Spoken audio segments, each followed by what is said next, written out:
so your organization, what you're trying to do is already an instantiation of that, and something that I've been studying and sort of working alongside folks in the world.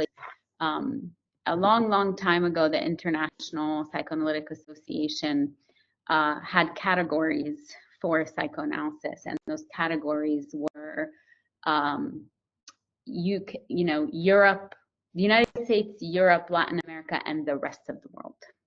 Those were their exact words. And so we, my friends, are considered the rest of the world, even as we are a global majority. So I am here very happy to be talking amongst the rest of the world about psychoanalysis, because we make up that rest of the world, and I'm excited about the direction that we're going and sort of creating knowledge in psychoanalysis that's specific to our locales, that rejects the notion that psychoanalysis ever had something called neutrality, or ever didn't think about the social and the psychopolitical. And this is just a stepping stone for that. I'm especially excited for the Q&A portion, the discussion portion. So please bring anything and everything. I just want to hear from you all too about what are the things you've been thinking about. Certainly my talk today with you all feels very urgent. It's not a secret to all of us that the settler state, now known as Israel, has been almost 1 year engaging in an all-right genocide against Palestinians, and certainly Gaza has borne the brunt of this, as it has for many years. Every single time we see something happen, Gaza gets punished for it, and this is something very specific to the settler colonial condition to begin with. The structure of settler colonialism as it's played out through the settler state, now known as Israel. Gaza plays a very specific part in that. But I also want to sort of bring in and call in disavowals that happen. And I'm specifically using psychoanalytic language because psychoanalysis has language already within it that allows us to understand the ways that things unfold, the sort of contradictory elements of both desire and psychic investment and psychic divestment and disavowal being a primary mode of how we might function in the world. Or those of us in here might think, how is it that almost a year into it, and certainly what's happening now in Lebanon as well, how is it that after a year, there are colleagues of ours, perhaps even people that you once admired, that you read their work and you think, wow, this really speaks to me, they really get it, and yet their silence is all we hear. Or worse, they're defending of a genocidal state and a sort of making of the subject of a terrorist, so to speak, or somebody who is not worthy of life, but instead deserves to be killed. That's why I'm calling in the disavowal immediately, because psychically, there's a lot that has to be done for every day for somebody to keep on going and on being, as Winnicott would say, and not address that there is something deeply troubling that's happening. In fact, there's something deeply violent that's happening, and deeply violent as a constitutive nature of the structure itself. So this urgency comes from there. It's an urgency to speak into that abyss. It's an urgency to not allow psychoanalysis to function in its innocence, to not allow for psychoanalysts to claim that they are interested in the well-being, psychic well-being of people, and not have anything to say about genocide, right?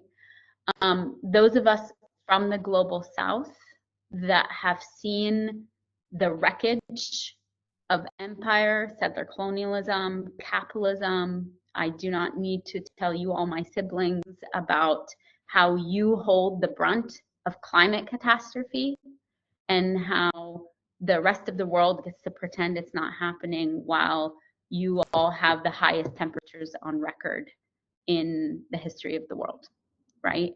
And how there are major shifts that are happening. And that's what I mean about we do not get to be engaged in the work of health and well-being if we're not also speaking through and saying, this needs to be part of the things we are thinking about if we are serious about psychic well-being, right? From climate catastrophe to genocide, which of course is worsening climate catastrophe, to patriarchy, to Islamophobia, and so on and so forth. So I think this ties immediately into some of the questions that frame today and that I want to hit on quickly. My speaking style is informal but still grounded in the theoretical, and part of that is because I spend a lot of time thinking about this.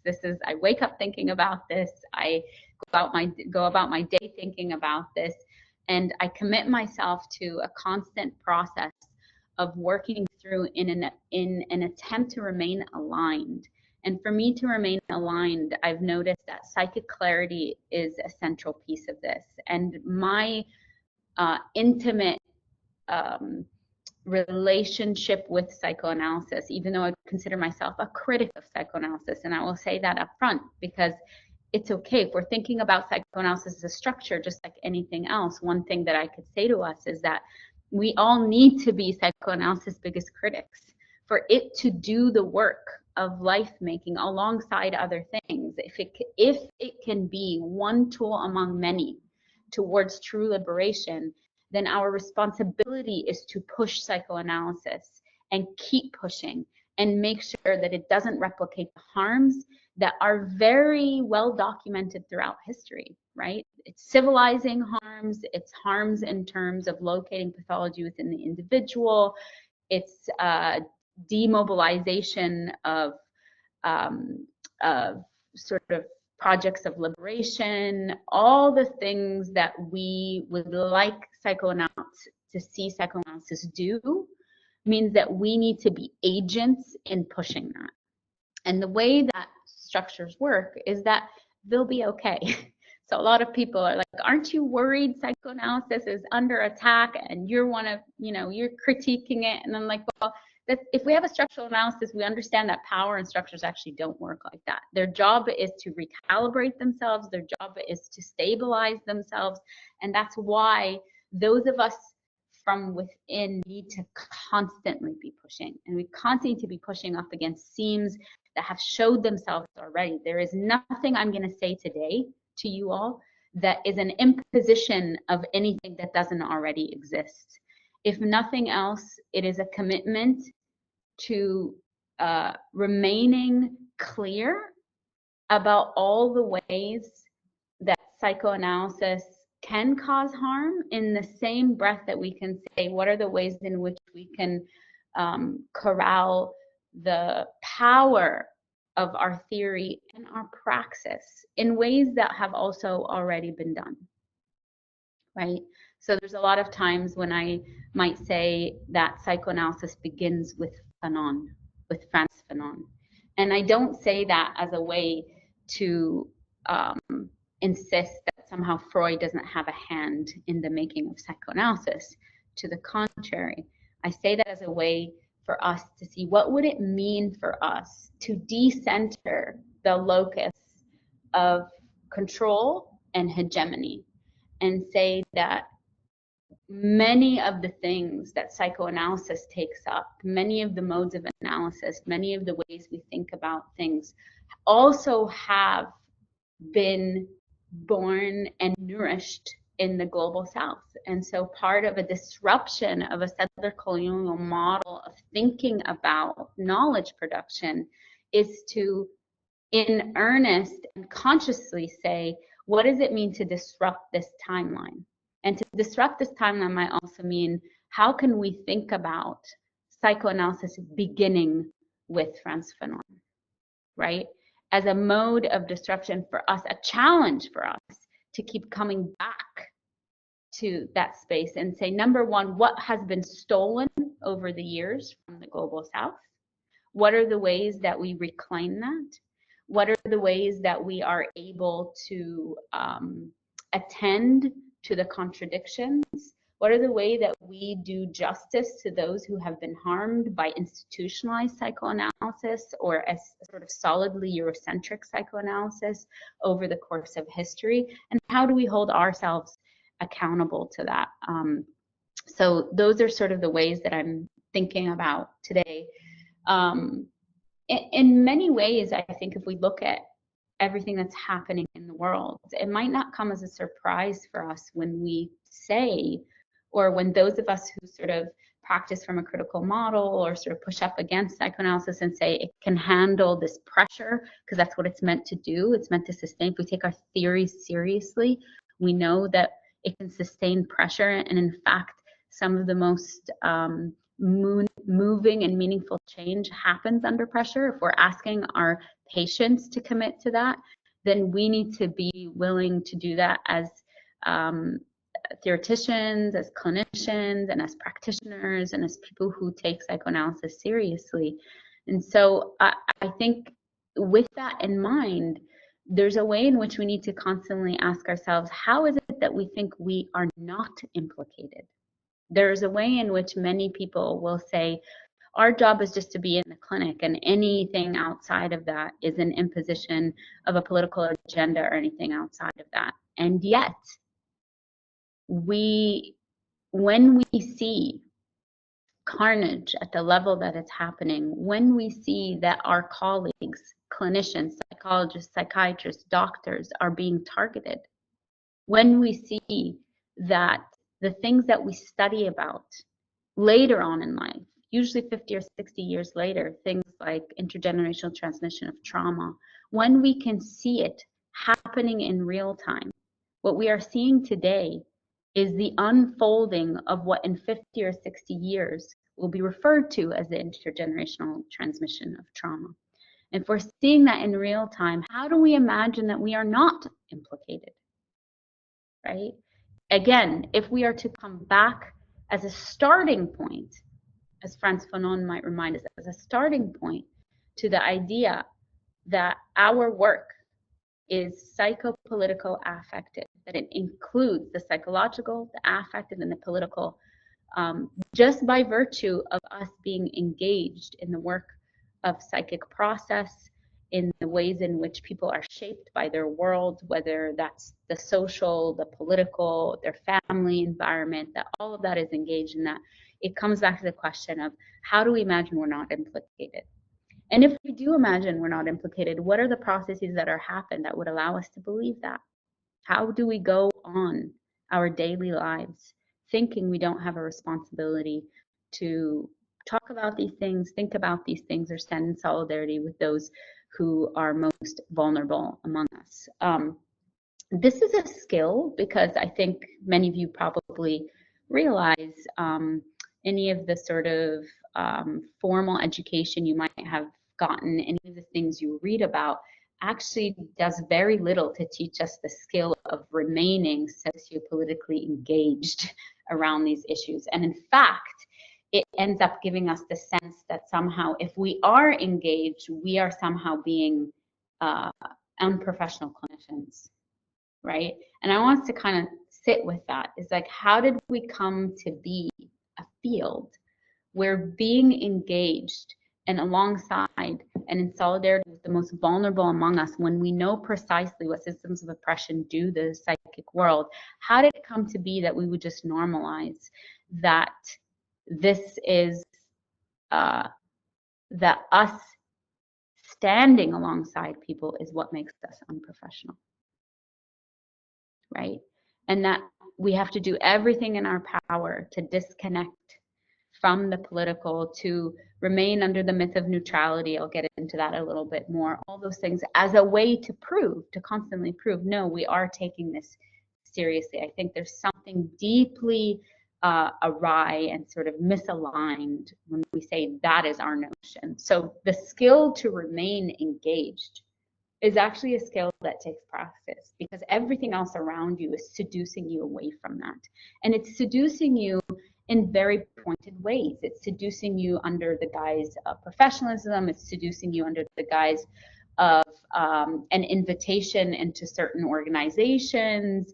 It's a prerequisite often to engagement in relationships. It's a prerequisite oftentimes in engagement in actual study. So there are all these different ways. I don't mean in any way to individualize this seduction. I think there's a multitude of ways in which structurally, if we're thinking about psychoanalysis as an institution of psychoanalysis, that you are actually invited away from the social and the political as a way to prove how actually psychoanalytic you are, right? And that's the problem I see over and over and over again, especially with younger clinicians or students who, even in their own alignment, perhaps even just an embodiment in terms of who they are and where they come from and the things they have seen in their lives and the things they know to be true to them and matter to them and to their communities and to their families, still feeling conflicted about how is it that I can actually show up fully in the clinic space, and what does that mean in terms of my ability to be neutral. I want to say just from the get-go that I said this in passing, but I'll say it again, is that for me, psychoanalysis as a clinical practice cannot be the only thing that we are engaged in towards liberatory futures.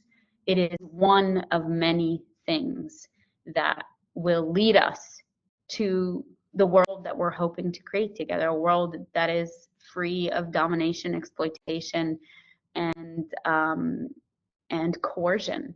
But anybody who tells you this is the way and psychoanalysis is the only way might be in danger of recreating or replicating the sort of power structures that would tell you this is the only model of redemption. And I'm saying that because I think there are ways in which sometimes that's the message that is given also to patients or folks who are engaged, that somehow if they are not engaged in this process, that there's no hope for well-being. And I just don't believe in that. I happen to use psychoanalysis to think through things. I find it to be incredibly adept and have a lot of breadth in terms of what it can describe and how it pays attention to the multitude of layers that are happening at once, including the contradictions of desire and our own identifications with things. Even when they might run counter to the beliefs that we have, we still find ourselves identifying with certain aspects of power, let's say, despite the fact that we might have political leanings that would say otherwise. I find that to be a very helpful analytic.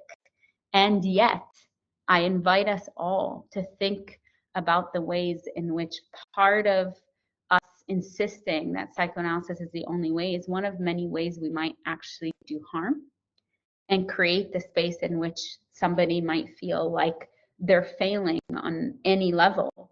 They might be failing on any level of their being or their psychic process because they're not able to engage in that way. It also opens up the question for us of what if spaces in which access to care, psychoanalytic care, is not as easily available? Are we saying that all those people, clinicians or patients alike, are therefore less likely to be well because there isn't the psychoanalysis that we imagine happening in that particular space? So this is the place where I would say alongside our theory and our practice must be a commitment to other modes of being outside the clinic. And what are the ways we're also engaging in making sure that that type of world exists for the people who we see in our clinics, right? Or in our space, in our clinical spaces. This came about, my thinking about these processes came about because I felt like I was constantly in a struggle between theory and between a praxis, right? The complexities, I felt like I said, that psychoanalysis has the capacity to tend to the complexities of experience that otherwise felt flattened or unidimensional. But then everything I was being taught was that the practice was completely divorced from the reality of most people that I found to be struggling, right? And certainly also from my own lived experiences. So when somebody asks you to leave everything at the door, that part of being a good clinician is being neutral. And it tells you, leave everything that has made you you, and all the complexities and all the sort of moving pieces that make you you, that must stay at the door, because that is the way that you engage psychoanalytically. It's a shorthand also for, that's the divorce in theory and praxis, but it's also shorthand to say that this theory was not made with you in mind. This theory has a very particular subject in mind, and you will always fall outside the parameters of that subject. So what ends up happening is that we end up engaging in a series of adaptations or assimilation to fit within that so-called universal subject of psychoanalysis. Everything else, be the reference point, of course, being a sort of white supremacist ideal that is the universal mind, the universal psyche, right? So thinking about these things came from my own personal struggle, having been, I was an English literature major as an undergraduate. I very much wanted to be in psychology. The place where psychoanalysis is well and alive is in English literature. So I was very deeply entrenched in psychoanalytic work. I wanted to go into psychology, and then I stepped into clinical psychoanalysis and realized, wow, this is very different. The practice of it feels very different than the theory of it. And then that meant I had to start reckoning and wondering about my own role in patching up people and creating good subjects that fundamentally ended up assimilating to, let's say, unfair or oppressive systems, right? That the way to fix people was to return them to health in a fundamentally oppressive situation that actually itself could not create the conditions for health to begin with. So I had to really take up the personal reckoning of being engaged in a field that had the theory to speak about how this happened internally, but did nothing to shift any structural, right, conditions that caused the actual difficulties we were seeing in our clinical places. What I also, how I came to this also, that I started thinking a lot about how ideology works, and very briefly thinking about ideology as the ways in which normativity is created and it hides seamlessly, right? So the things we just take for granted as organic processes that have been there for ages. And then when we start to sort of unpack them, recognize that there were a multitude of factors that came into manufacturing this very thing, right? And when that very thing that was manufactured over time starts to be normative, that is what we can say is an ideology in practice, that we are seeing that there are things that repeat themselves along familiar fault lines, along lines of hegemony and power, and ways that shore up power. And I really started to think about, if everything is sort of circumscribed by ideology, and certainly how colonialism has come to shape our world, then how is it that we might think that our theories are somehow immune to that? The very theories that we study, the ways that our theories reproduce certain things in the world, I started to have to really understand, if I'm going to be a practitioner of this, then I must understand the ways in which I might be consciously or unconsciously engaging in this work of replicating the violence of colonialism and ideological violences that I am asked to commit to. When we join a theoretical framework, we are asked to commit to certain premises.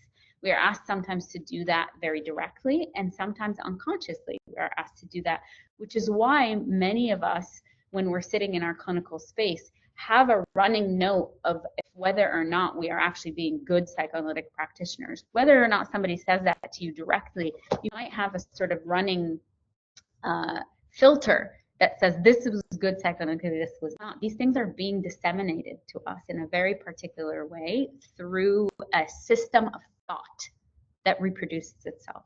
Now, one of the things that was very important for me to think about and has helped me think through these things, particularly in today's time when there's the genocide unfolding, what our responsibilities of that is, that there's nothing innocent about that process.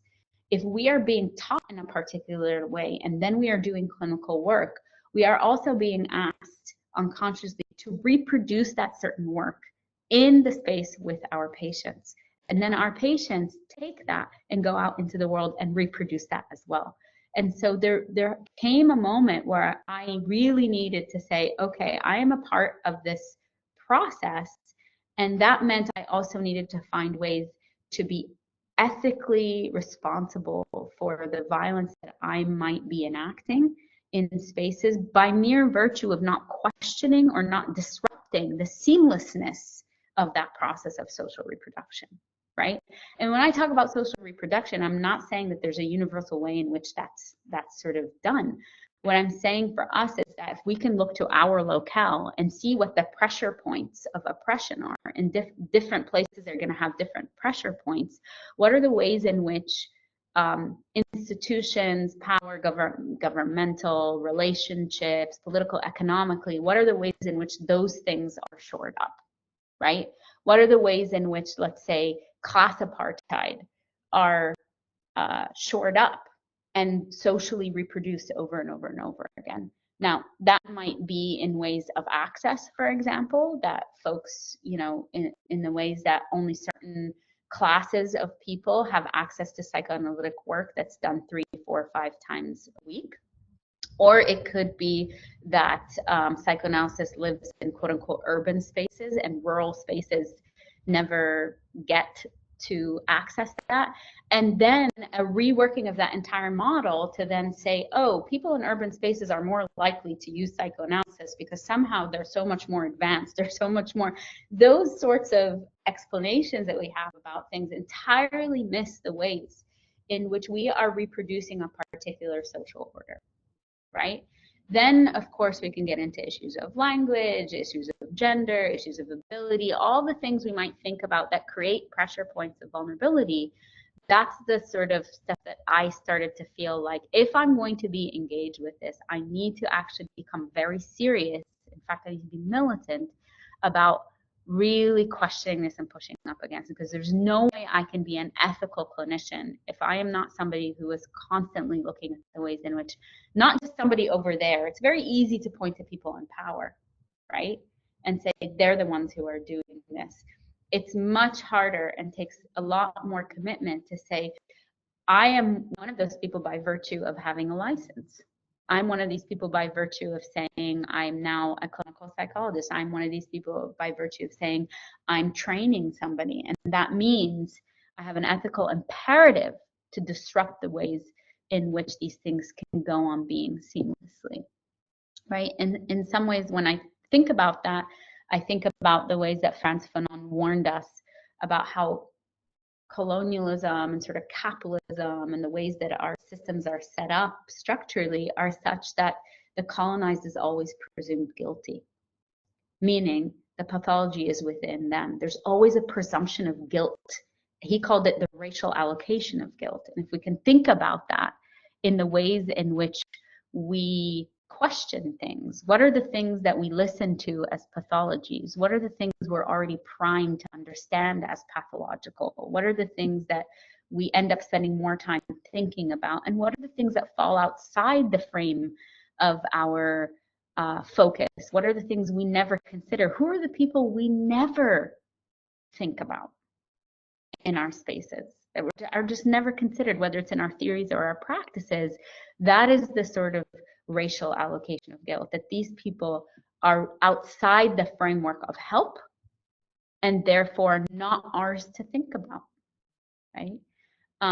You might sort of think, well, this is a crude way of thinking of that, and sometimes I do sort of put a fine point on how we might be thinking about these things as a way to say, this is what we have inherited over time. The dynamic process of that coming to be what it is much more complex, of course. And so if there's any place of pushing up against, or things that, you know, you'd like me to sort of unpack a little bit more, I'm very open to doing that. So I think, you know, for me, the most important thing is to, as a reminder of material reality as a place from which we emerge, right? The people who come into our spaces, who choose to work alongside of us, have real lives that are ensconced in real structures, right? That part of how they navigate the world, their orientation to the world, the way they understand or make meaning out of those things are theirs and might belong in an interior space. But in large part, there's a way in which an undoing of the material realities that create the condition for their suffering is one way in which, if we don't attend to that, we are causing significant harm, right? And I think this is what I mean also by ideologically. Our likelihood to not attend to the social and political conditions that created suffering is not an innocent process. It's one in which we are oriented to not pay attention to. And that is why it takes this practice over and over and over again to say, actually, no, I need to pay attention to the social and the political that created this. And this is, I think, a lot of what Fanon, when I say psychoanalysis begins with Fanon, is that he gives us this place where he tells us theory and practice is inextricably linked, right? Which to me also means theory and activism, meaning an active role. We are taking an active role in dismantling the systems of oppression that are linked up, and the systems of oppression that cause the harm we see. When we see people in our offices struggling, when we sit with their pain, right? When we see the wrecking effects every day, right? The indignities that people suffer every day in ways in which we might anticipate, because if we're thinking about racism or gender or sort of ability, then we might anticipate that the structure is set up such that people with more vulnerabilities might suffer greater consequences, right? If we're thinking about it like that, then it is our responsibility to engage in dismantling these systems of oppression. And that's the place of where our focus needs to be. So in this way, psychoanalysis is, in the psychoanalytic project that I hope we're all engaging in, is one that is both attentive to the intrapsychic and the sociopolitical, right? And you can't exclusively focus on one or the other. Oftentimes what I hear people say is, oh, well, how is this separate from politics? And it's like, I'm not giving up one for the other. That's not the point. The point is to understand that they're always in relationship with each other. And it's never the intrapsychic that's given up. Nobody is asking people to give up the intrapsychic, but a lot of people are asking people to give up the sociopolitical. And so if there's an over-focus in my work on that, it's because that's the place that is always asked to be given up. And that's the place that actually has so much robustness and sort of texture to offer us, so that we can do justice to the intrapsychic. We can do justice to the ways in which people are navigating what's happening in the world. And in, you know, in some spaces, I think we can all be heartened, especially, I mean, again, your group is an instantiation of that there are more people thinking about this, right? And there are more people thinking about this not by accident. I think when we are in a place while the pandemic is still going on, right? After millions of people died and each of our countries suffered greatly, when farmers continue to have problems sort of creating sustenance for their families, for themselves, when labor is exploited, we can think about this idea that somehow we're now just talking about the sociopolitical, first of all, as a myth, because we all know that the sociopolitical has been talked about for a long time. And when we say things like Fanon is having a renaissance, my question is always where, right? Because many of us have lived in spaces in which we don't have the luxury to disconnect the socio-political from the interpsychic, because we see its effects every single day, and we commit ourselves to that, right? So there's a way in which also rejecting this idea that somehow this is a new process. I think what's new is that we have growing solidarity networks globally in which we don't actually have to rely on the hegemony of Eurocentric practices or institutions to provide us spaces to think about this together, to think about what this looks like in our worlds and the specificities of our spaces and what we need to be paying attention to in the places where we come from, right? We're no longer going through the models that are told are the models and then translating it back for our people. What is happening now through global solidarity networks like this one is us saying we've had the tools and the knowledge and the people who have been creating and producing this knowledge all along. What are the ways in which we are sort of attending to the particularities of everyday life here and doing justice to the people that we work alongside? And in many ways, this goes back. Fanon would always talk about that psychiatry, and for him, he was a psychoanalyst, but he was a psychiatrist. He was very adamant that psychoanalysis particularly had to take and adopt that psychoanalysis adopted a policy of assimilation instead of a revolutionary attitude, right? Meaning that when you come into our offices, we have fixed ideas about what health and wellness looks like, and then it becomes our job to lead you there. And his warning to us is there's no way that that doesn't end up in being a policy of assimilation, because what we're asking people to do is assimilate to hegemonic norms that are already set in place, and in which we then create a space in which we're coercing people back into that mode and that space, rather than a revolutionary attitude, which means what are the things and the conditions that we need to disrupt and dismantle to create the possibility of health for everybody, not just a few, right? And that's, I think, what his idea about revolutionary attitude really meant. This is where you all might have heard what is referred to as sociogeny or sociotherapy, right? That we're always thinking about the interlocking ideas of the social, this really what you might call the psychopolitical affective, right?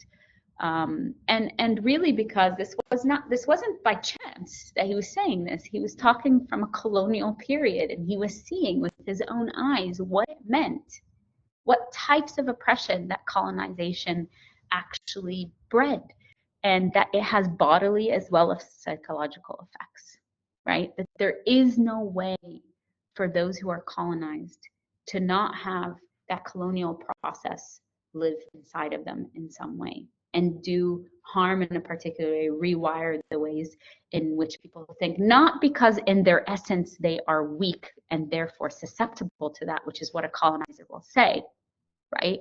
Is see, we actually needed to be here, right? I mean, I don't need to teach you about how the British said this, right? Isn't this wonderful? Look what we gave you, right? Without us, you wouldn't have had schools. How many times have you heard that, right? Whereas, like, actually, let's actually pay attention to how history is and all the modes that were actually had to be eviscerated and disrupted in order for the colonizing power to take hold. And from there, everything had to be internalized. The colonizer's way of being had to be internalized as a way to prove that one was not barbaric, that one was not uncivilized. And Fanon's reminder to us, and for us as psychoanalysts who take this seriously, is to say, how can we not think about the violence that's done onto somebody when the question and the demand is that for you to prove yourself as civilized, not in the eyes of an innocent, but in the eyes of the colonizer, you must first give up everything that makes you you, right? And to do that, you are also divesting from identifications, you are cutting relational ties, both to language, but also to your place and space, to indigenous modes of knowledge, indigenous ways of being, communal ties in the way that they're thought about, and perhaps in the context of India, you can think about also the way that gender is thought about. There's so many examples that we have that end up being disrupted and replaced by a mode of being that was never, right, it was never innocent. It was intimately involved with a colonizing project, and everybody who fell outside of that was, of course, then needed to be civilized. And psychoanalysis emerges as one of many methods of civilization, right? Which is why we need to think about the ways in which we might be reproducing. And that's, I think, the larger takeaway is that when I'm thinking about this in many ways and what resistance might mean, we're used to thinking about resistance as resistance in the clinical space, and certainly it might be that, but what does it mean also for a colonized people to resist the intrusion of the colonizer?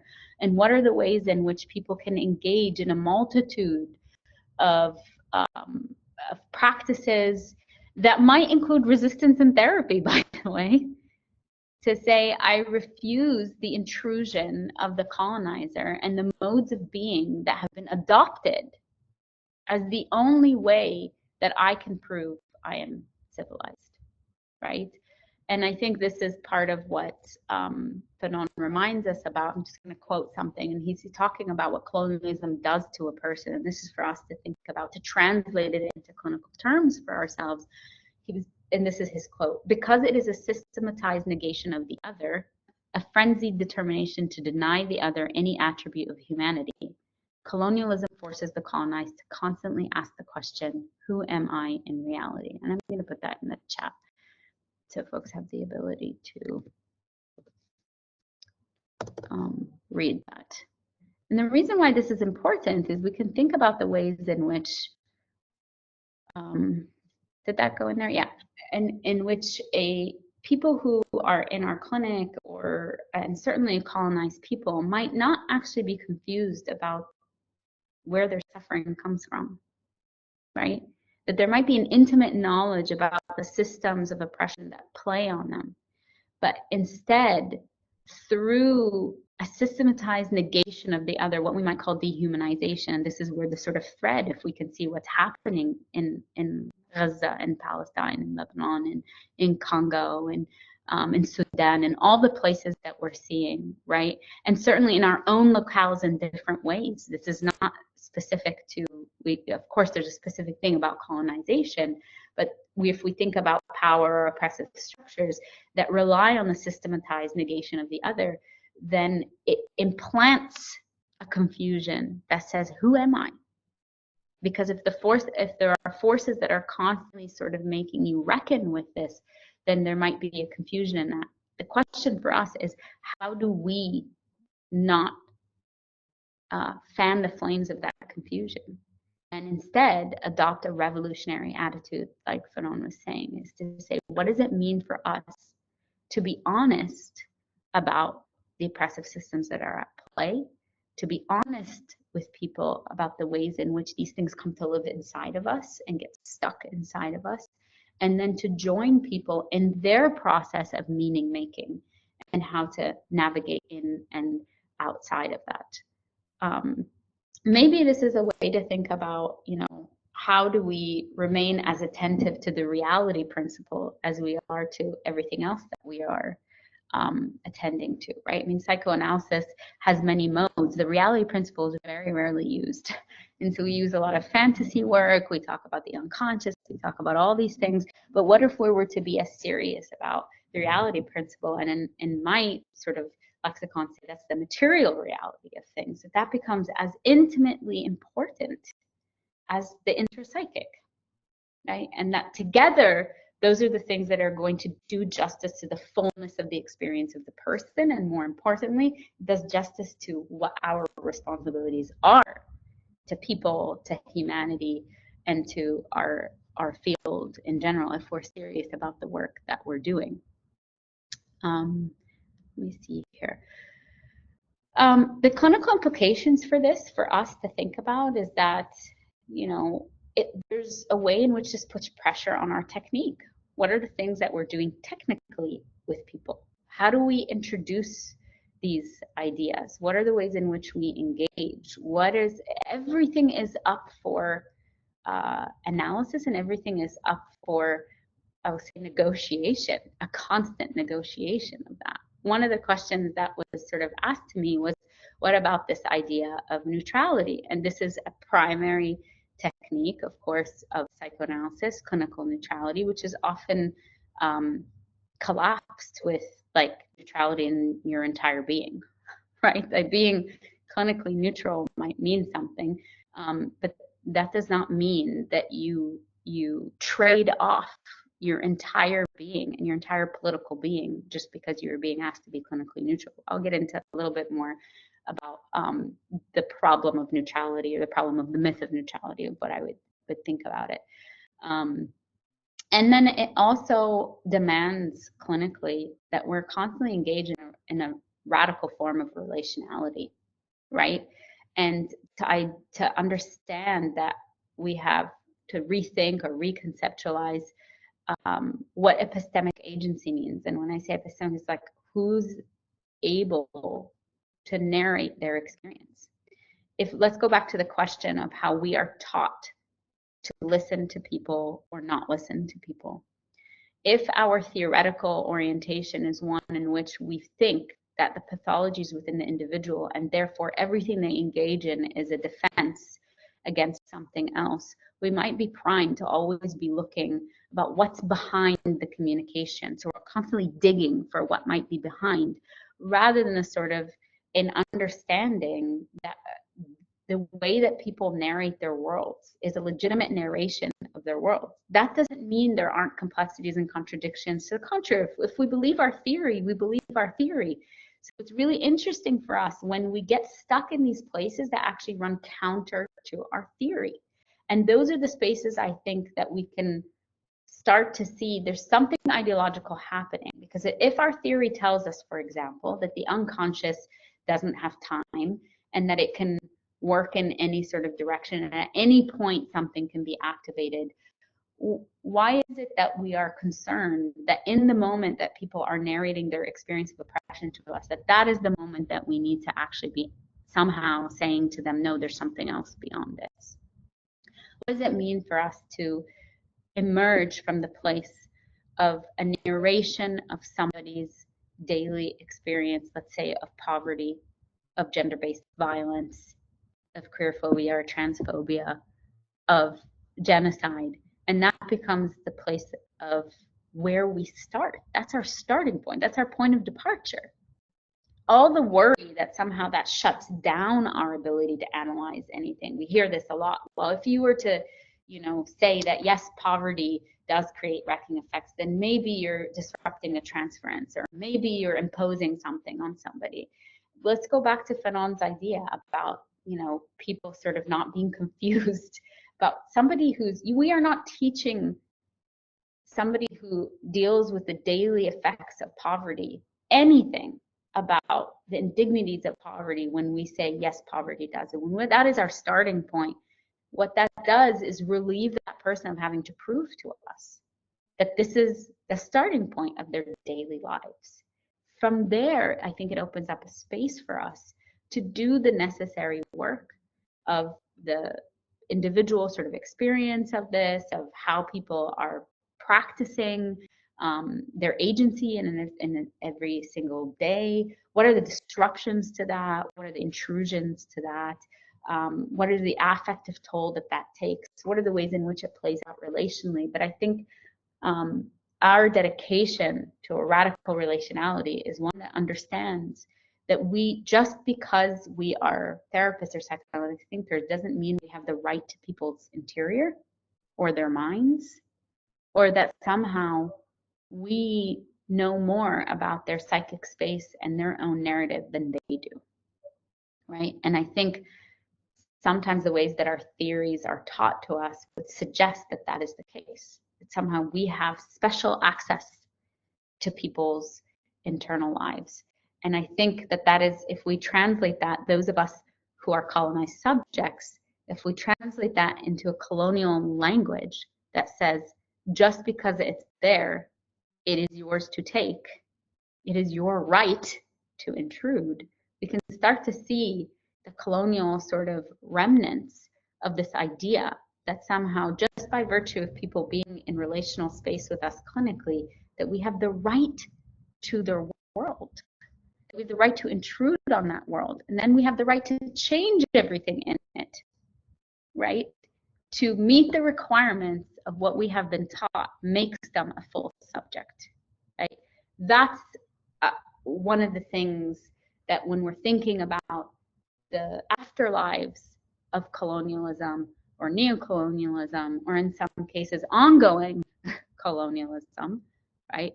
These are the precise examples I'm talking about and are the direct impact onto the clinical world, right? So a lot of people will want to tell you these are just all abstract ideas. But the second I narrated it to you like that, as people who understand what colonialism does, it immediately has a visceral response in us, right? We're just like, oh, I know that feeling. I know what this is. I can see it in my everyday lives. That's why we say there is a direct clinical idea here. That's why it's our responsibility to be engaged in these things. It's why it's our responsibility to be front row and center and talk about the ways in which our field has both been used to push this idea, to shore up colonialism, to stabilize colonial systems, and also to say what are the ways in which we might be able to destabilize that mode of social reproduction, right? And this is where I'm sure you've all heard many conversations about decolonization and the ways in which we can decolonize the field. I'm not someone who uses the word decolonization lightly. When I'm thinking about decolonization, I'm primarily thinking about land back. There is no decolonization if we're not returning land to indigenous people, right? How that is done is a process that unfolds over time, and that is for indigenous people to also work out based on, sometimes a century or more of oppression that has happened, or the ways in which a colonial order has been maintained and shored up. However, I just want to be clear that when I talk about that, I'm including that as part of what we're thinking about. But perhaps one of the ways in which we think about that in the clinical space is the many ways in which we engage in a process of decentering colonial narratives, in the process of sort of attending to the ways in which colonial ways of being infiltrate the psychic space, infiltrate the interior space, not just of our patients, but of us and the therapeutic process. Right? And for me, that is a commitment to one of many modes that have to happen for full decolonization to happen. That it can't be that we say, oh, our spaces are immune to that. That we might have heard many people say, oh, our space is a safe place and this is a place for you to be safe completely. And I think there's a way in which we are doing a grave injustice when we speak about it like that, if we're not truly disrupting every mode of potential way that we are creating harm in that space too, or the ways in which that space might actually become a shoring up, right, of all the modes of oppression that people have to deal with every single day, and that actually get in the way of them practicing what Fanon might call disalienation, right? And disalienation being the ways in which people become attentive and aware of how structures of oppression actually function in a continuous basis on them internally and externally, right? So it's almost demystifying or not having myths around what is causing my suffering, that it's not located in me. Pathology is not just in me, but in all these different processes that are also oftentimes hierarchical, right? So let me just see here. I have a lot more notes than I can actually get to if we're going to also have the chance to talk. So let me just sort of see what I want to connect to. Let me sort of pivot to the question of neutrality, and then maybe we can I've been talking for a long time, so I'll take a sip of water and then maybe we can sort of pause and then see what else we want to get into with a little bit more depth. So I think this question of neutrality, I mean, it was presented in a couple ways. One, as a sort of like idea of neutrality in general. Does this neutrality, for me, I'm always asking, does this neutrality, this idea of neutrality in psychoanalysis actually hold importance? Is it a sort of untouchable tenet, or is it up for troubling?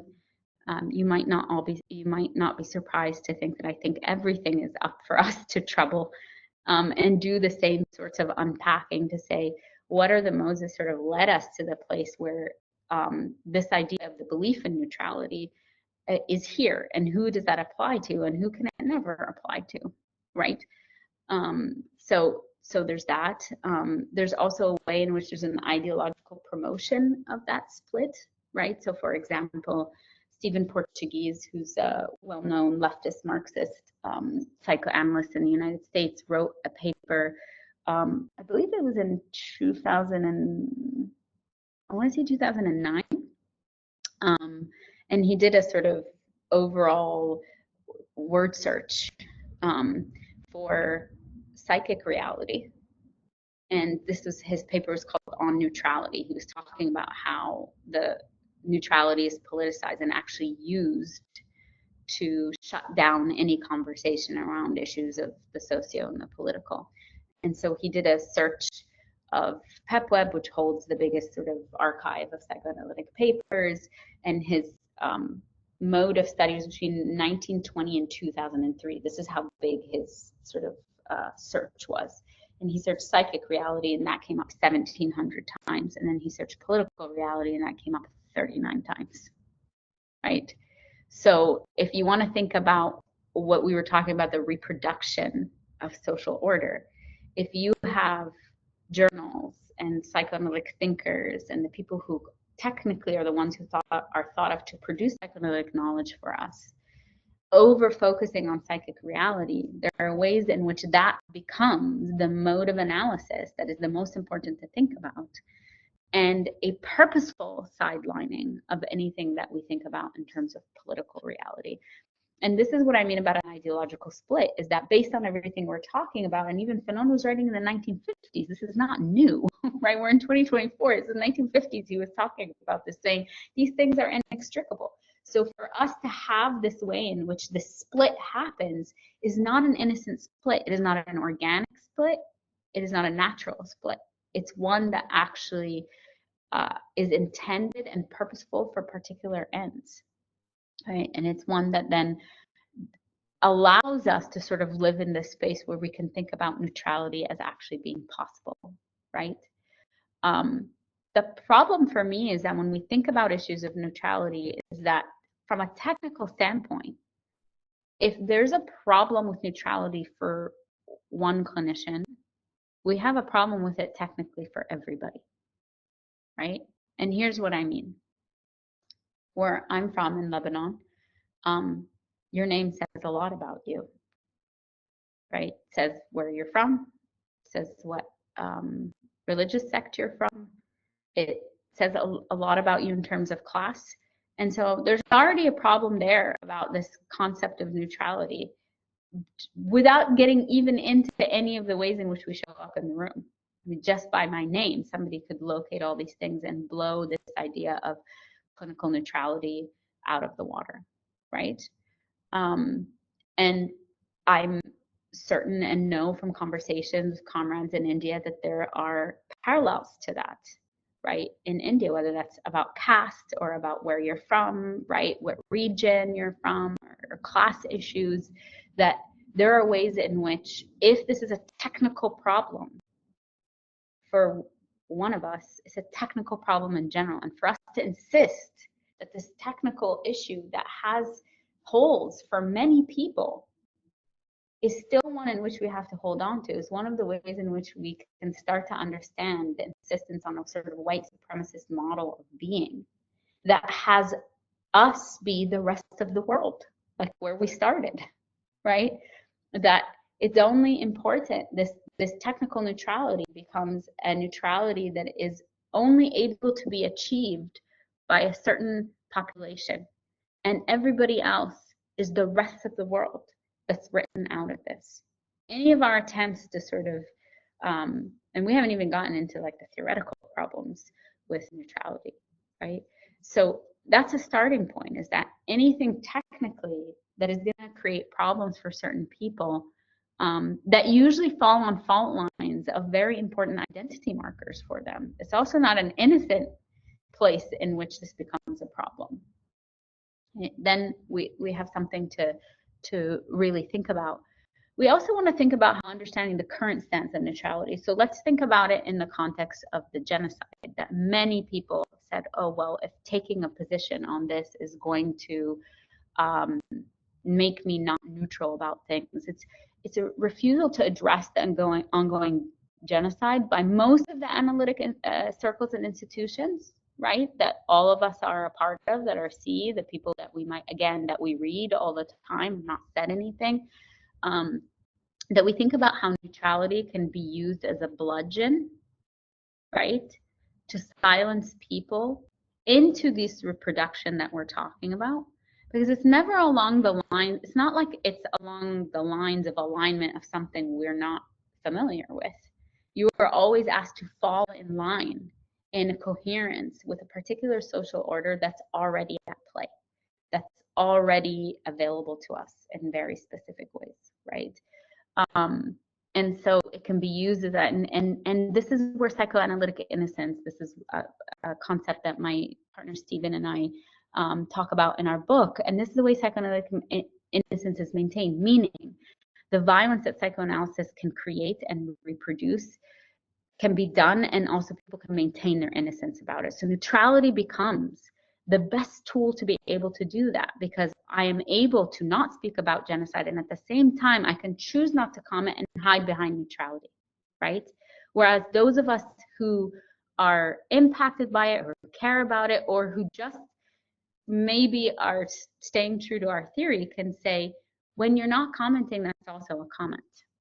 There is nothing neutral in that, right? Your statement as a group saying there is nothing neutral in times of genocide.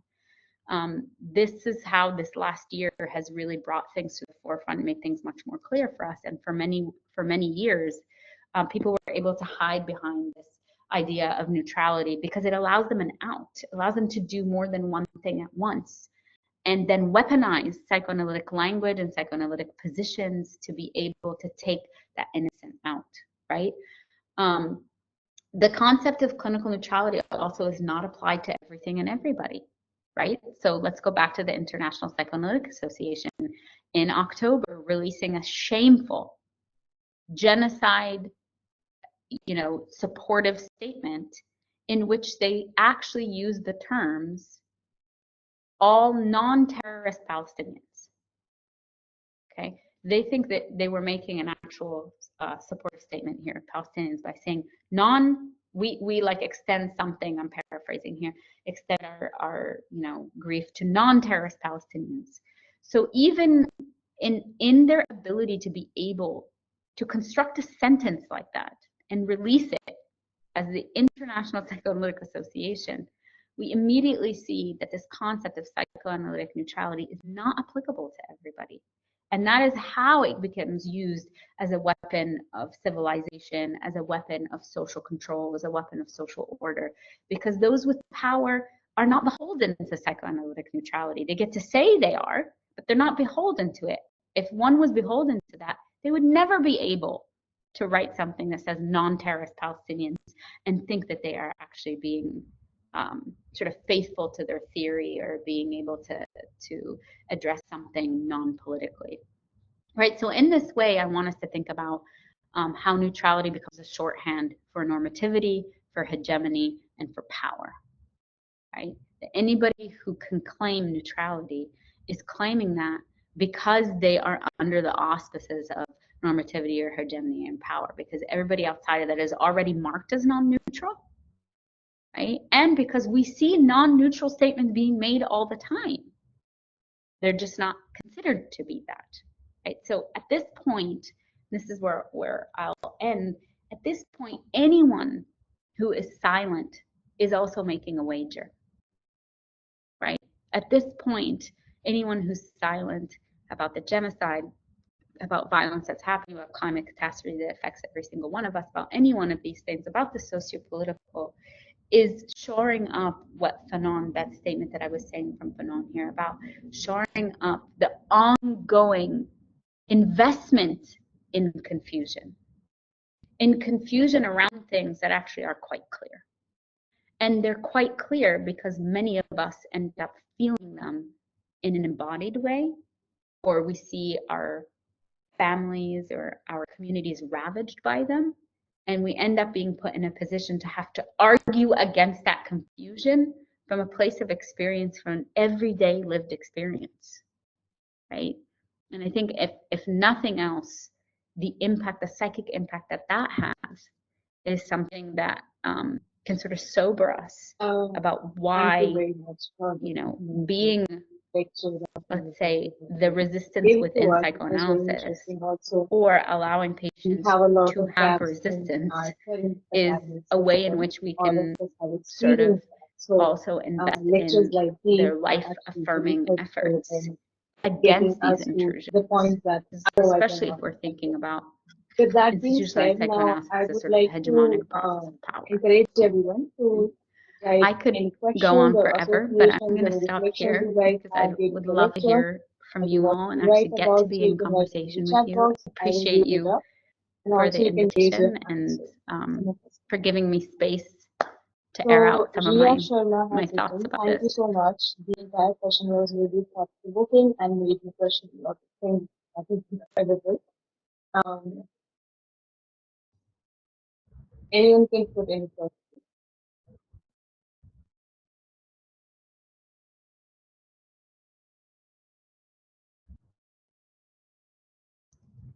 I think there's a yeah. Jani wants to speak. Go ahead. Yeah, hi. Thank you so much for the session. It was really nice to listen to you talk about all of this, especially because so I am a clinical psychologist, and I think especially in the Indian context, they teach you a lot about neutrality. They expect you to be neutral in your sessions and in your therapy space. So for me, it caused a lot of dissonance because I come from a background where I thought that I need to take oppression into account when it comes to providing therapy to my patients. So hearing you affirm that was very helpful for me, especially. So thank you so much. Absolutely. And I just want to say that, like, there's a way in which the expectations of neutrality that cut across our psychoanalytic spaces globally in and of itself tells us that there is a particular messaging around what constitutes psychoanalysis, appropriate psychoanalysis, and what doesn't. So all of us have these sort of internalized ideas in our mind about a proper psychoanalysis or a proper psychoanalyst or somebody who engages psychoanalysis, who looks this way. If there's anything I want to impart, is that these constructions in our mind and how they come to live within us are not innocent constructs. And especially if we think about, US, Europe, and the rest of the world.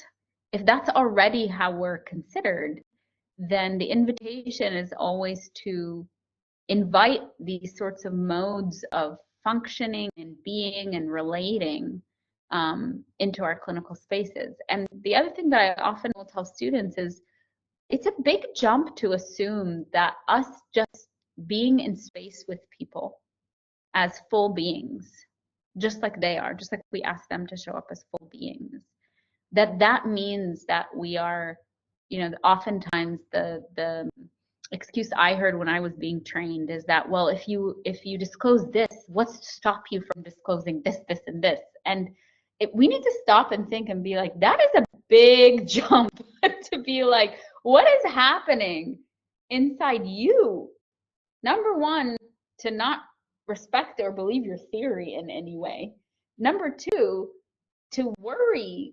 This feels like a confession that you're like, it's a colonial confession to be like, you know, I'm worried that this one little thing is going to cause this. And it's for us to stop and be like, let's really take this in and understand what that sort of like, you know, heightening of anxiety around this being present is for, right? And what does it end up disrupting? And my sense over time is that it ends up actually disrupting meaningful relationality, sometimes criminalizing relationality, and that also doesn't happen innocently. Like, who are the people who end up being more likely to be under the microscope around their inability to be neutral? Certainly in the training spaces that I've been in the context of the United States, it's far more likely that people of color get accused of that than anybody else. And usually the way that's said is, you are over-identifying with this patient.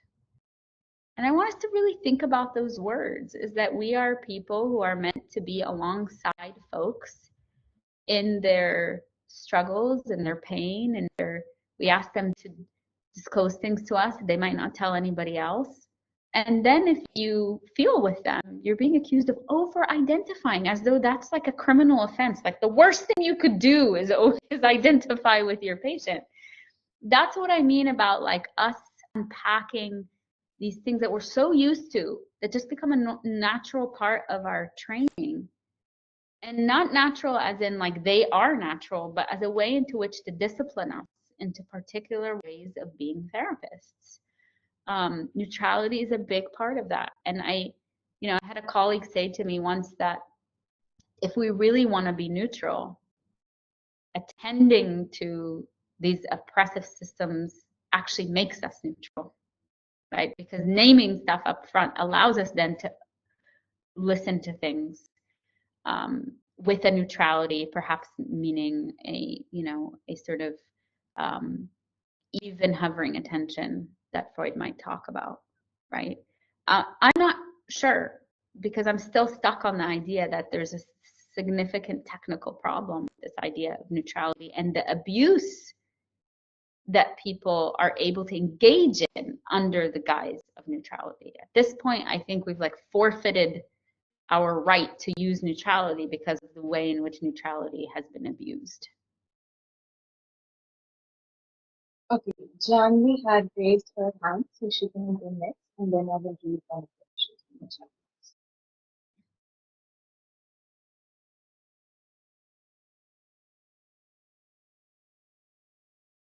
Janvi, are you there? Oh, I spoke. I think it was somebody else. Okay. So, Katyayani has written in the chat box, thank you for the wonderful lecture. I wanted to ask if you could talk a bit more about the different modes of being outside the clinic when you talk about the space where psychoanalytical care is not easily available. Okay, let me see here. Yes. Okay. I was just scrolling up to make sure I could read this too. So let me give you an example. I was doing, I was invited to join a classroom in Palestine, in Jerusalem. And one of the students there was talking about the ways in which she was reading prison literature, and particularly the literature that was written by political prisoners in Palestine, and with a specific focus on women, right? So women political prisoners. And she was saying how she was having a difficulty applying psychoanalysis to this literature. And one of the things that we ended up talking about was this sort of idea about psychoanalysis having a set of parameters that actually are contained within a certain practice would then maybe have us miss the ways in which psychoanalytic process and method might already be happening in places that we might not think about. So in prison literature, for example, particularly political prisoners, there is such richness and depth to people's emotional experience, a reflection on the psychological process, the ways in which people resist intrusion despite conditions of torture. There's a beautiful way in which people take up the depths of emotions, of desires, of contradictions. These are all in the realm of psychoanalysis, right? And I don't mean to say that, I don't want to make it like a generalized statement, like everything that happens is psychoanalysis. I'm not saying that either. What I am saying is that when we police where psychoanalysis happens and where it doesn't, we end up having very strict ideas about what constitutes psychoanalytic practice.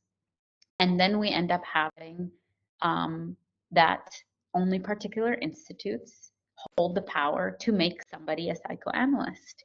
And then that the International Psychoanalytic Association is the one who has to say, yes, you are a psychoanalytic institution that has the power to make a person an analyst. That is, I think, what I'm pushing up against, is that if we are going to believe in that mode of creating psychoanalysts and therefore what is psychoanalysis, we also have to admit that if that is happening, that is going to happen around very familiar modes of racism and global racism and what constitutes that, right? So I very often am in psychoanalytic spaces in the United States, and people will often say, oh, we have a grant to go to China or to go to India or to go to Iran and teach psychoanalysis. And I'm always the person in the room to like, I'm like, people there have been thinking about psychoanalysis long before you were born. It's not you to be a savior and bring psychoanalysis to people. Just because you don't know these folks, just because you don't know the place, even on a map, maybe. I'm being snarky, but I want to, because United States folks often don't know where we live, even though their empire reaches into all of our countries.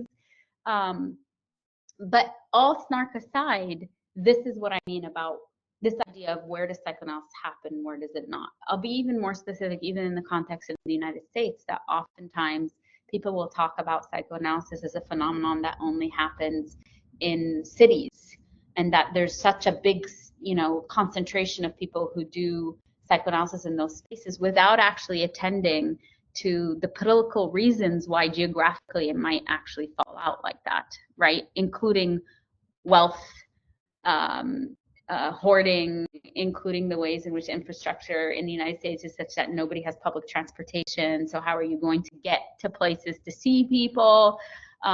Including the fact that, after COVID, what COVID pushed psychoanalytic institutes to do was to allow people to see people online, which is something that people have been asking to be able to do for ages. So what I want us to even think about that is that the ability to regulate what constitutes a proper treatment, when in our world there are many people who are not going to be able to access, not just because they're in, let's say, rural spaces, or where the accumulation of minds usually are in cities, because people have mass population transfer because of poverty and lack of resources. I mean, the layers that go into this that are just then collapsed and said, no, you're not allowed to do this. In COVID, that shifted because people are like, oh, I guess we do need to see people online. And then the minute they felt the pandemic was over, which we know is not the case, right? They immediately reverted back to saying a proper psychoanalysis only happens in person. There are major fights happening about this. And so the ability to name with full arrogance, as though we know what constitutes a proper psychoanalysis, I think that's what I'm referring to, particularly when I say when care is not easily available, because care is policed and care is disciplined into particular avenues of what is proper and what's not. Okay, Zimia has raised her hand, so she can go ahead. Hi.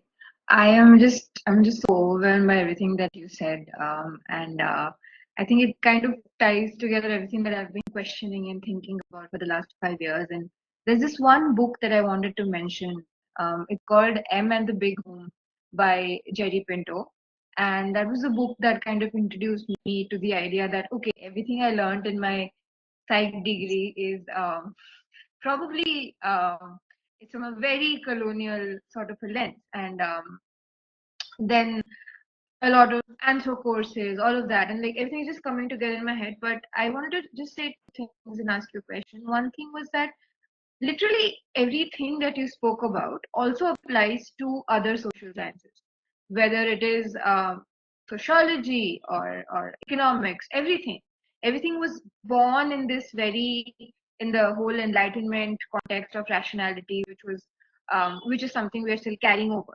And what you said about the how you embody this is something that I mean, since I was a child, everybody keeps telling you, be rational, don't be emotional, be rational. You know, that's how you prove yourself. You have to be critically distant from the conversation. So I just wanted to know your thoughts about how rationality as a concept is possibly not in psychoanalysis, because there's so much about like unreason, the idea of unreason, like Foucault said, but also just generally how rationality ties together everything, every social science, and Yes. how it plays out in psychoanalysis and liberation. That was my question. Yes. Thank you so much for that. And it's such a beautiful thread that you gave us, because I think you're speaking to the heart of the civilizational discourse, right? And that is the reason, like, the movement, the sort of European Enlightenment that gave us reason, is, of course, a racist concept that I saw a comment there about like ahistorical, right, readings, or like feeding an ahistoricism and a forced sort of forgetting. And I think this is precisely what an overfocus on reason also does, because number one, an overfocus on reason as the way to go immediately makes suspicious what came before, and makes us believe that some reason was not at play before, and that reason also was not available to these barbaric, uncivilized people that we then had to civilize and make reasonable, right?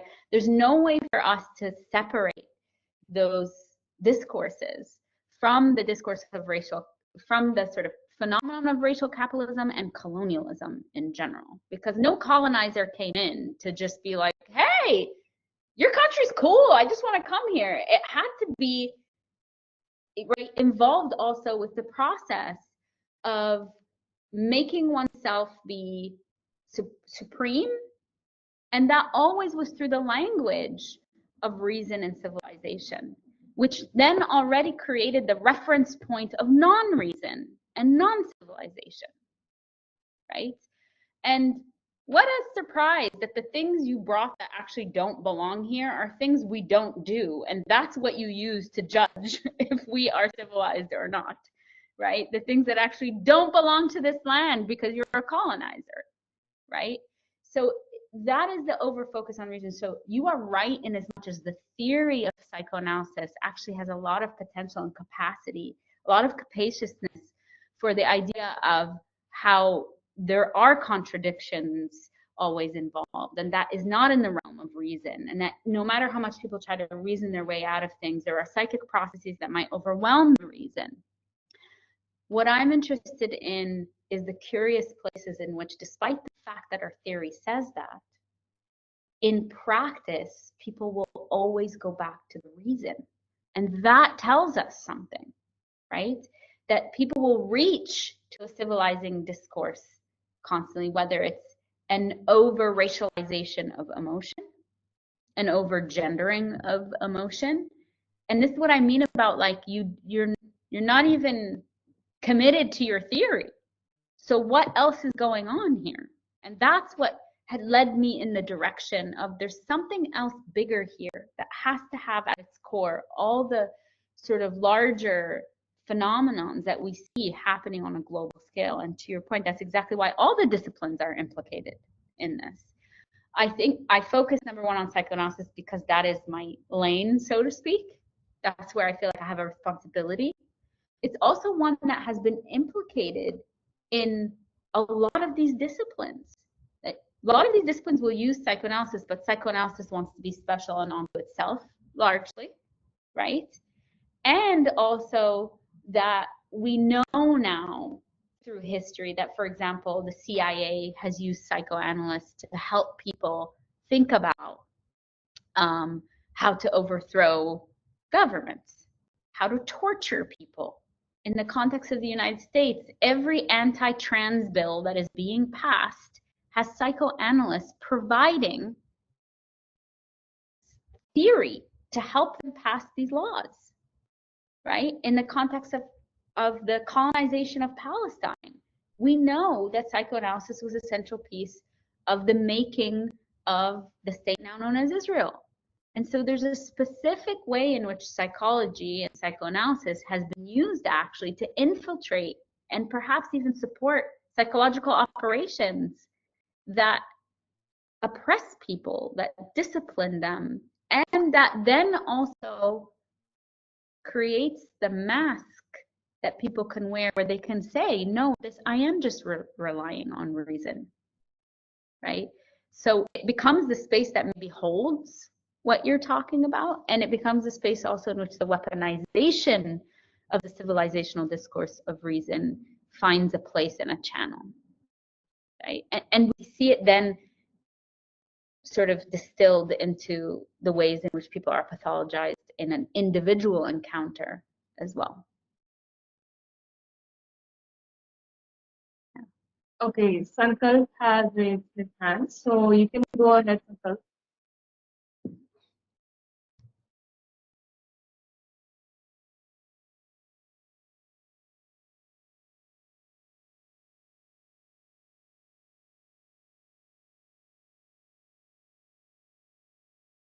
Sankalp, we're not able to hear you.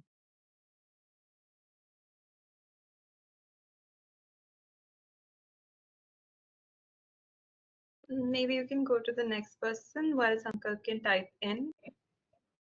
Sure. Pulkit, I think I saw Pulkit's hand being raised. So Pulkit Sharma, you can go next. Am I audible? Yes, you are. Go ahead. Okay. Thank you for the invaluable insights, Dr. Lara. They're extremely needed and resourceful and helpful. I was wondering what are the unique psychological needs of someone living under occupation could be from the lens of psychoanalysis. If you could also tell us that. Thank you.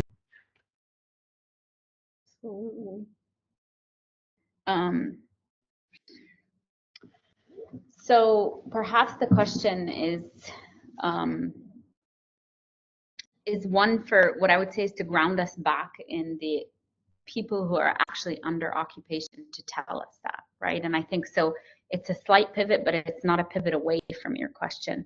It's to say that maybe one of the things that I'm hoping we can sort of hone in on are the ways in which a method of psychoanalysis that is rigidly organized or cohered around a particular set of principles that we just take in and take and portably and put somewhere else or apply to a certain place might actually not be applicable in any certain way. And so part of what's needed is us also joining people in what their actual immediate needs are and being open in the way you're just saying, like, what are the immediate needs that are needed, and for us to have the flexibility and the humility to say, okay, this is what's needed right now. I'll give you an example from Palestine.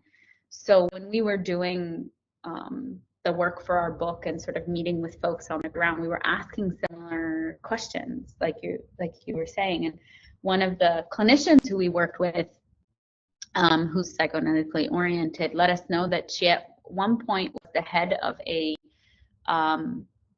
project that was done by Save the Children. And like many places that run on NGOs, so Palestine, in particular in the West Bank, 100% of the mental health services funding for that comes from NGOs and from outside. So when you all hear about UNRWA being defunded, this is another reason why we have a responsibility to speak up about this. That one thing that sometimes people don't immediately recognize is that UNRWA is 100% responsible for the social services that are offered to all Palestinians, precisely because there are no services that are offered by the occupying state, of course, and then everything is so tightly controlled. So they become dependent on sort of NGOs. Save the Children is one of those things. And this project that she was in charge of was a project that was supposed to help attend to the trauma that children were experiencing after their home had been demolished. Okay.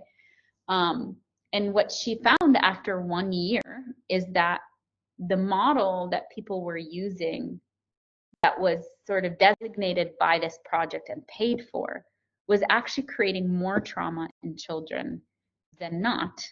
And so she wrote a report that was telling Save the Children, actually, this is creating more trauma than not. We need to cut it. And of course, Save the Children just didn't publish that report at all. But the moving pieces of that is that because she was psychoanalytic, she had the ability to also see what was it that was creating more trauma. And what she realized was what this project was insisting on was an individualized, depoliticized, decontextualized intervention that would have the children process their trauma by one-on-one sessions with therapists. So on the surface, we might be like, oh, that's a great intervention. You're providing one-on-one services for these kids.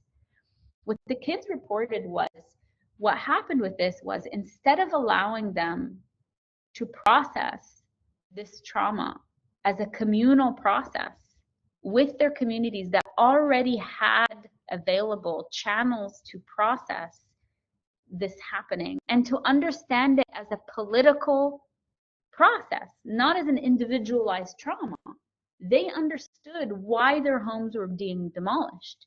They understood who was doing the demolishing. When they took them out of that context and have them individualized, all of a sudden, these kids were being made to experience a trauma without a traumatizer. It became somehow like it could have been a natural event that just, like a flood, ruined your home, rather than a colonizer is demolishing my home because they believe that they have ownership over this land. And of course, we know that with home demolitions, either the state demolishes the home and then makes the family pay for it, or they make the family demolish their own home, right? So the understanding of that trauma becomes a collective processing that is very clear on who the trauma is coming from and why it's happening. It's happening because I'm Palestinian. It's not happening because it's a random act that I somehow get traumatized by. So I use that as an example because her analytic perspective gave space for the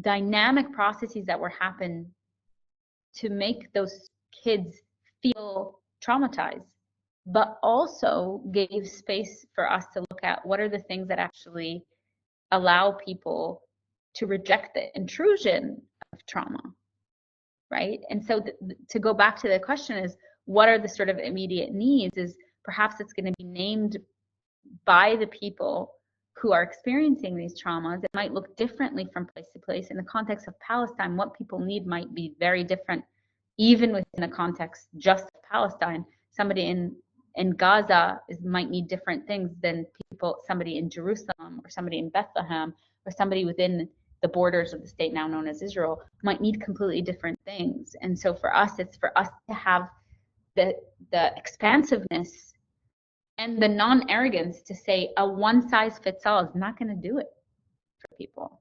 And in fact, when we do approach it in that way, in these very sort of rigid, cohered ways, it's likely that we are following this universal subject idea under the guise of help.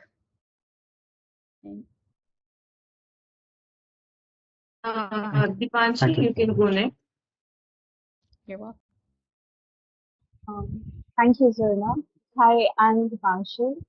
Thank you, Dr. Lara, for such an insightful talk. I wanted to ask you if you could help me understand a little more, perhaps from your experience in clinic, or your work in Palestine about the ethical considerations and duties for people who approach the colonized subjects or Palestine from the outside, so that we do not end up reproducing the the colonial violence as you have mentioned in your presentation. Yes, it's an excellent question. And maybe I've touched a little bit on that with the answer beforehand, but let me add a little bit more. I think one of the most important things for us to consider is that we can't be saviors. And our field is very much set up for us to step into a savior role, whether consciously or unconsciously, to think, you know, we're here to sort of enlighten, we're here to help people through things, we have the knowledge that we can impart on that, or the special relationship is what activates something. It's like, number one is to sort of divest from those ideas, is that we might have particular specializations, and that specialization comes because we subjected ourselves to a particular type of disciplining that is protected and that oftentimes costs a lot of money to get access to, and that not everybody has that access to that. And so part of the starting point is, how do we despecialize our knowledge? How do we commit to communizing our knowledge in a way that, like, the knowledge we learn is not ours to keep and protect and hide. It's actually our responsibility to despecialize it, right? And there are models for this, whether it's Fanon or Che Guevara as doctors, sort of saying it's actually my responsibility to be able to pass along knowledge that otherwise will be hoarded. So maybe that's a starting point for us, is to just commit to that act, right? I think you all are doing a version of that by having these public events and accessible to people, and thinking out loud and having public-facing forums where these things don't have to be through, let's say, a formalized setting that is not accessible to most people. The second thing I'll say is that is to always be aware that any work we do, whether it's with our patients in our clinics, certainly research, it could be extractive. So if we are, in fact, research is set up to be extractive. I'm going into a place to study it, and then I'm going to extract everything in there and then produce something. And that product is mine, has my name on it, right? And that's supported also, especially if you're in academia, that's supported by, like, you have to create all these sorts of things, but then, you know, kind of hoard that intellectual knowledge, it becomes yours. And so what does it mean for us to divest from this idea of extraction and intellectual property, right? And instead shift our focus to community building efforts. One of the ways that we committed to that in Palestine was, obviously we were honest about the fact that there was a book we were thinking about, but we got there and we threw out all our research questions. I mean, they became so ridiculous. And we were just like, what are we actually doing? What is this project we're actually doing? How does one come into a space like this and actually take themselves seriously by saying, I have 20 questions I'm going to ask you right now. But that's a process, because, like I was saying before, we are disciplined into these modes as thinkers, as academics, as clinicians. And so there's a humility that needed to sort of happen, to say, to trust also, if we were serious about the process of a decolonial work, to say that everything that is important will emerge through the process of being in relationship with people, and about negotiating with them how their voices show up. So everybody who I say this is their book, read the pieces, was involved in sort of the making of this book in that way, wasn't surprised by how we had represented them, right? The most important thing, though, is committing to an ongoing relationship with people. Most of the time people go into communities, study something, and then leave. In fact, people in Palestine told us that. They're like, We can't tell you the number of psychoanalysts that we've seen over the years that come here for 3 weeks, write something, leave. We never hear from them again, right? Which is even more violent if you think about how so many people in Palestine can never leave. So imagine having the audacity to come into a space because you can move and never be in contact with people again. There was a commitment to be like, this is the starting point of a relationship that will last forever. And that also means that we make space for people in any way that we have ability to, which means also, who do we think about when we think about writing projects? This is the way that academia works. And for anybody, it's like who we think about, who we don't think about, who we invite in terms of writing, who we invite in terms of like grants, who we present with, who we do events with, right? I'm not just talking about, I'm saying to all of us, how we think about these things is one of the ways in which we can move away from extraction and really build solidarity networks instead. It's not about coming and imparting knowledge, it's about saying, are there ways we can build long-lasting relationships? And those relationships become the ways we can actually divest from relying on the relationships that cause a lot of harm, right? So another thing in Palestine was language. They were like, we've had so many psychoanalysts come here, none of them speak Arabic. Right? So actually being with people in Arabic was a political statement, committing to that,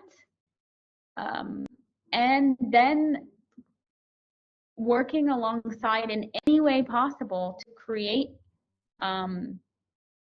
possibilities of knowledge production that didn't rely on their oppressors.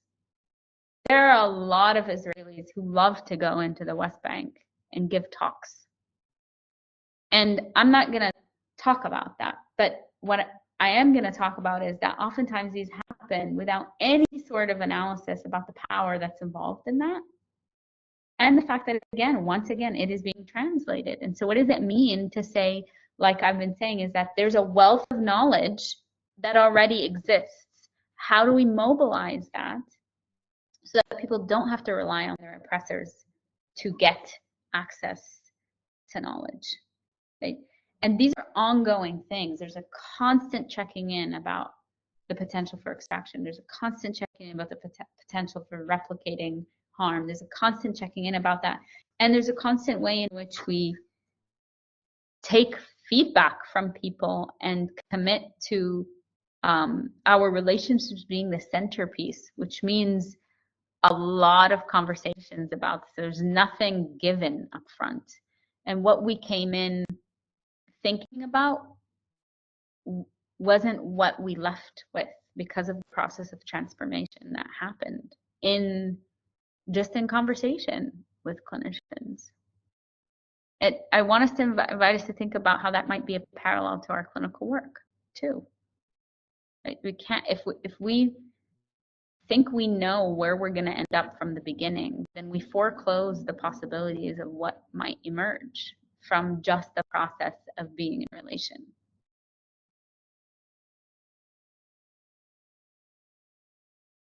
Yeah.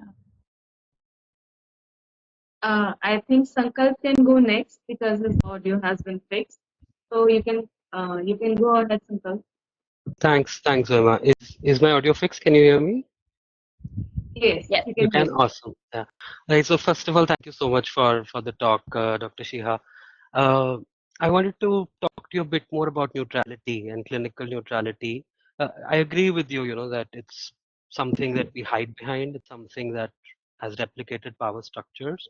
So what I'm bringing is more in terms of a clinical challenge, more as a matter of technique. Particularly with patients, who come very invested in identifying with the oppressors, right? So closer to home here, it's identification with Hindu fundamentalist organizations. It shows up as Islamophobia and things like that. And these are stray comments made in sessions. I still, in those specific situations, find it to maintain neutrality, not dismiss or forget about what they said, but keep it with me and bring it in at a later point in time where something I may say may actually move the patient to reflect more about, what this is about. So there is a period, and sometimes a very long period of time, where I am, for all intents and purposes, neutral, and I'm not calling it out, because I worry that that might then devolve into, a discussion about reason and facts and histories, and take us away from my goal also, which might be to divest them from those identifications. So I wanted to ask you more about that, the role in how I see it of neutrality in these specific kind of situations, and any thinking that might make me imagine different sort of interventions, which are non-neutral. Uh, Yes. so I'd love for you to sort of trouble that for me a bit. Sure. Thank you, first of all, and for bringing also like just a very real and current day pressure point. We were talking about pressure points, and I know and understand that that's something that's a daily sort of occurrence and thing probably on all of their minds. What I will trouble is immediately is the sort of the labeling of what you've described, which is a wonderful technique. It's a sort of understanding of pacing and timing and when do we make interventions. The only thing I trouble is calling that neutral. There's nothing neutral about that position. I think it's a very well thought out process, and that's precisely what I'm saying, is that oftentimes we are taught to believe that staying silent means we're being neutral. That if we just don't say something, if we don't make an intervention, that's neutrality. Whereas what you're saying to me is actually there's nothing neutral about this position. There's an intentionality, there's a thinking through about it, there's a pacing, there's wondering if it's right or wrong even, which is what we're always saying, like what is the correct path, right? If we could say that that is what goes into it, then I would feel much better about thinking about neutrality in that way. But actually what ends up happening is that people will have this entire process that you so generously shared and still insist that that's a neutral stance, because the only thing they think of as non-neutral is the intervention we see, right? And that's what I want us to sort of do away with, is that it's not just about the interventions we make, it's all of these things that come together that include how we decide when to intervene and a humility around whether or not that's the right way to go. All of this, because of what you're saying, like the existence of you thinking about that is also premised on something that exists in material reality. You're not thinking about that with everybody in those particular ways. Let's say you are more likely to think about that with somebody with Hindu ideology. Like that, you're going to be much more likely to be a little bit more careful around that. And that already brings us into the realm of non-neutrality. And that is okay. I suppose that's what I'm saying, is like, there's nothing neutral about that, because in the immediate space, there's so much that's packed into that is beyond just you two existing as individuals or two psyches, right? The other thing I will say is that your decision on when to make an intervention, why I say it's not neutral, is also because there's an entire infrastructure of power that might be backing that ideology, whereas yours might not be, right? That person who backs that ideology might have certain immunities that you don't, right? Might be able to act with certain impunity that other people might not. Has an entire fascist order behind them. That's what we're seeing. And that's what already makes the space not neutral, because there are inbuilt infrastructures that might position one of you already in direct position to power and another not. And so I'm glad you brought this up too, because what I don't want to sort of assume or say to folks is that we don't also make decisions about how to intervene or not intervene based on our positionality in respect to power, right? But again, to bring us back and to say, actually, that is not neutral. Everything we've just discussed and unpacked, there's nothing neutral about that. Right. That is very, very helpful. Thank you. Yes, of course. Thank you. And So since we have actually already crossed the time limit, yes. I think we will one more question, and then we will wrap up for today. So, Afreen Zehra had raised her hand. Afreen, you can go ahead. Firstly, thank you, Dr. Lara, for the talk. My question is more of related to how we experience solidarity. So yesterday in Srinagar, there were major protests despite all of the surveillance that Indian government has put here. And we saw a lot of very old women and children participating in those protests due to the bombings in Lebanon and the killing of Syed Nasrallah. These spaces in Kashmir always somehow turn out to be healing in some way, in a way that you can see this as a form of psychic liberation because you're doing something wrong in the eyes of the government, but also as this shared sense of collective subjectivity, perhaps that Kashmiris share with Palestinians and the Lebanese people. So I was just wondering, how do we see solidarity through a psychoanalytic approach? Does the healing part of it also come into it? Yeah. Yes. Thank you for that. And it might not come as a surprise that my solidarity through and through with Kashmir and Kashmiris is a given. So much respect for the will to live despite conditions that would suggest otherwise, or that would make it as though you couldn't, right? Contemporary psychoanalysis perhaps falters around issues of solidarity for the reasons what I was saying before, is that oftentimes there's number one, there's an insistence on a decontextualization of communal struggles, which necessarily then targets solidarity. If you want to create individuals, you are insisting on an atomized experience and living that is individualized, which that's why we need to think, oh wait, the making of an individual might actually have the intended effect of breaking solidarities. And so immediately we should be suspicious of anything that insists on an atomized experience as the epitome of a human experience is you being an individual. Because you've just laid it out for us. The second someone becomes an individual, they're also being asked to give up identifications with the communal. And in some ways, I mean, in Palestine specifically, what's written about is that there's a psychoanalyst, a pretty prominent one, who insists in one of her books that for Palestinians to stop the cycle of violence, they have to become individuals and give up their identifications with the communal, which includes identifications with resistance, right? When I say it like that, we can see how violent it is.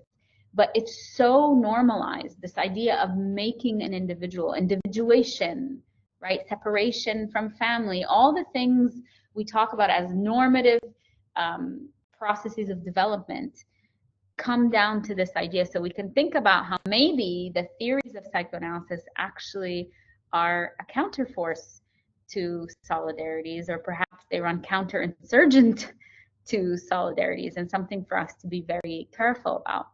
I want to go back to Fanon though here as maybe speaking to that, and this is I think where Kashmir fits perfectly into this space. Is years ago when I read Black Skin, White Masks, in that he's talking about the Malagasy people of Madagascar, and he was talking about it in ways, saying something, I'm paraphrasing here, saying something like he found it odd when people asked him where racism was worse. He's like, people often will ask me, like, where is there more racism, in Madagascar or in the United States or something? He's like, and he said, my response is that this is a ridiculous question because racism is racism, and there's nowhere that we can sort of separate these things. When I first read that, I couldn't wrap my mind around it. It's not that I didn't understand the words. I understand its concept, but I kept thinking to myself, but wait, there is a hierarchy here. Like, people are more oppressed in certain places than other places. And it wasn't until many years later, after I'd sort of committed myself to study of structural analyses, that I recognized, oh, he's talking about a condition of racism. It might be that the manifestation of it looks differently in different places, but fundamentally, if we are going to follow a logic of hierarchized supremacist being. That is the logic of racism. And that logic repeats itself everywhere, making it such that our attempt to say what is more or where is this happening more, actually a deflective one that moves our attention away from the condition, which is the same. And that is what I would say psychoanalysis might have to offer to the issue of solidarity, is that how is it that our siblings in India, despite surveillance, can show up in the streets, or people in Kashmir can resist despite colonization, or people in the Western Sahara can resist despite Moroccan colonization, or folks in Palestine, despite the worst conditions, can show up in the streets? It's because there is a fundamental understanding of the condition. And even though it might look differently in different spaces and have different pressure points, as we've talked about, that the logic, if we were to sort of unpack it, looks exactly the same. And that's why our conditions are linked, and why our solidarities have to be linked as well. There's a way in which we need to be both suspicious of theories that would focus us primarily on the individual, and then reclaim the spaces of solidarity because we understand that conditions are the same. They're not essential to a people. They are a condition that repeat across processes and across geographies, because colonialism and settler colonialism and capitalism and racism are ones that are not owned by a certain people, right? They're things that show up everywhere precisely because they're structural, and because their logic is such that they have particular aims. So maybe that's it. It's an invitation in for us to front a psychoanalysis that rejects a sort of simplification of structural issues down to the individual, right? And for me, that's the space. Those are the spaces that I always find solidarity.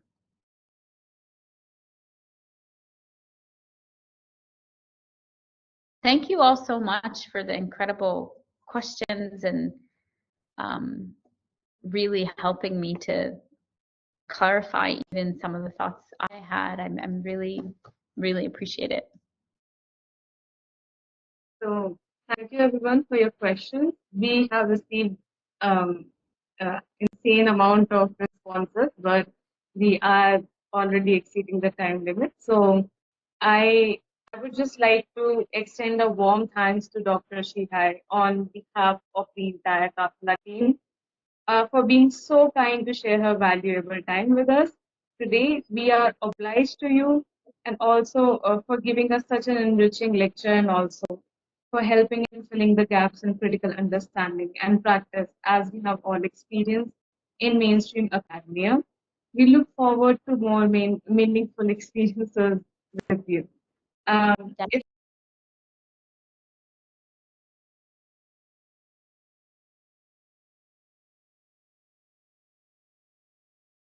everyone could turn on their cameras for a moment, we could perhaps take a picture.